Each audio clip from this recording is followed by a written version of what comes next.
Baru-baru ini beredar video tentara Israel jadikan tahanan Palestina sebagai perisai manusia. Mata tahanan tersebut ditutup dengan kain dan ditodongkan senjata.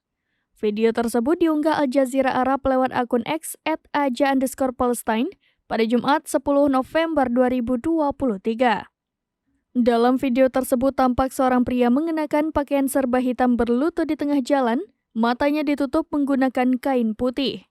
Sementara itu, pria berseragam yang diduga merupakan tentara Israel berdiri di belakangnya. Tentara Israel tersebut menodongkan senjata ke arah pria itu. Belakangan Al Jazeera telah mengidentifikasi sosok pria tersebut. Ia adalah tahanan asal Palestina bernama Ala Abu Hassash. Hassash dimanfaatkan sebagai perisai manusia dalam operasi militer terbaru tentara Israel di tepi barat yang diduduki. Dalam keterangan unggahan dikatakan bahwa pasukan pendudukan Israel menjadikan tahanan Ala Abu Hassash yang telah dibebaskan sebagai perisai manusia selama konfrontasi di Camp Al-Fawar di Hebron.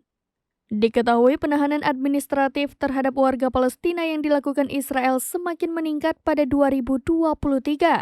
Menurut catatan Amnesty International, per 1 Oktober 2023 jumlah tahanan Palestina mencapai 1.319 orang.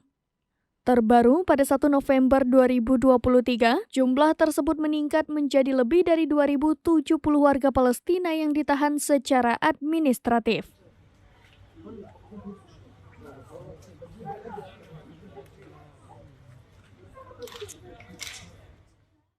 Download Tribun X sekarang, menghadirkan lokal menjadi Indonesia.